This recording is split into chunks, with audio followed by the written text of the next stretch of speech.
Welcome r/EntitledParents. Ep thinks they rented the whole park. I'm at a city park with my kids. We've been to this park a bunch. There is this one spot where there is a rocky hill, all tree covered, nice and shady on a hot day. There is a playground and a pavilion at the top of the hill.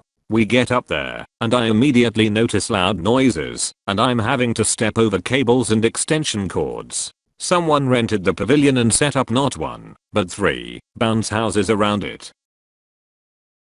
So I have to give the disappointing news to my kids that, even though they are surrounded by bounce houses, they cannot play in them, since this is a private party, but they are free to go hit the playground. Everyone is cool. I sit on a bench as my kids go to town on the fake pirate ship. When I hear hey, that's when Ed, doing his best to imitate the situation from Jersey Shore, walks up to me and informs me that the playground is closed for a private party.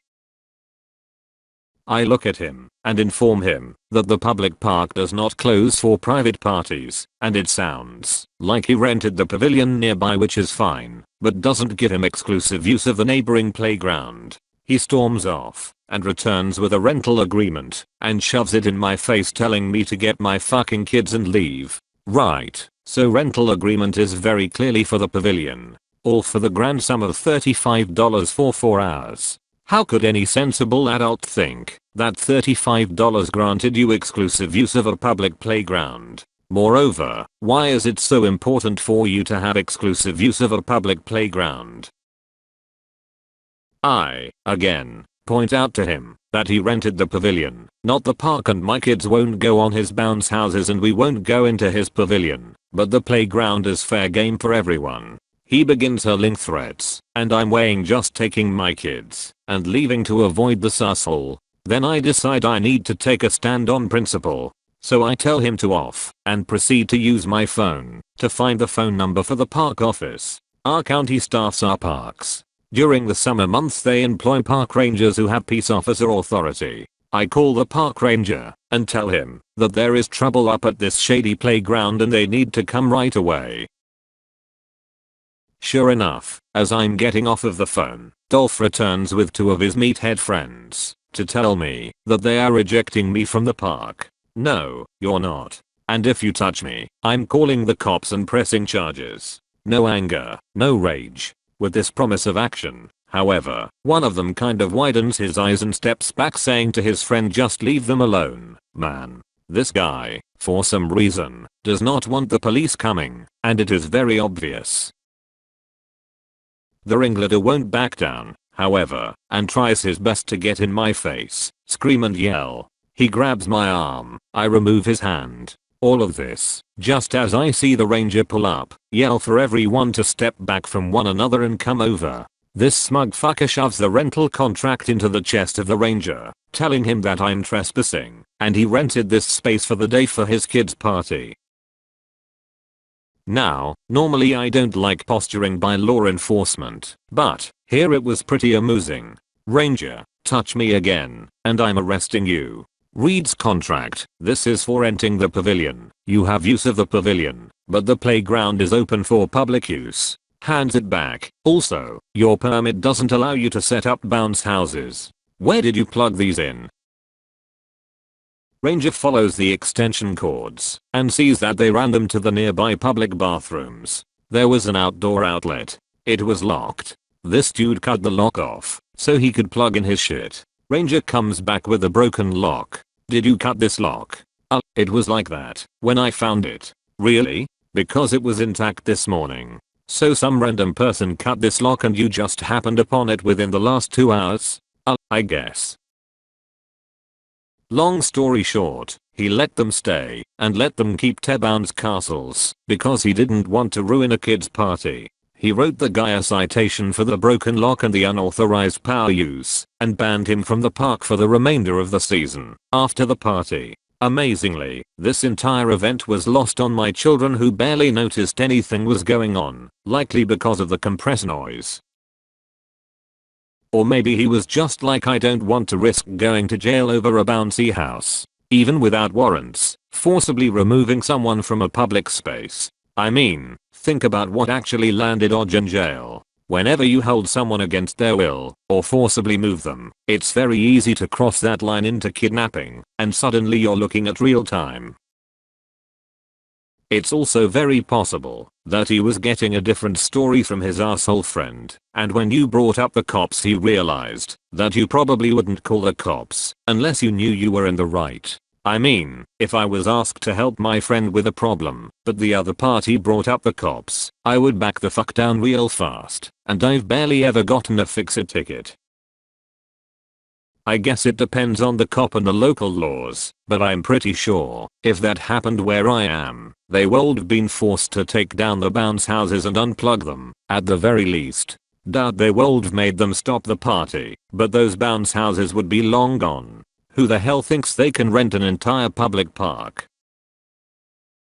Similar here. There are a lot of public parks. Some where you can rent just certain areas, some where you can rent the entire place, and some that you can't rent at all. Some parks specifically mention that you can get a bounce house with a permit, so that must be a pretty common thing for kids parties, and some specify that you cannot. If you want a whole park, it's going to be $1,000 plus. How much more depends on how nice the park is, and the day of the week, duration, time of year, etc. That's mostly for big weddings, corporate events, festivals, etc., not children's birthday parties.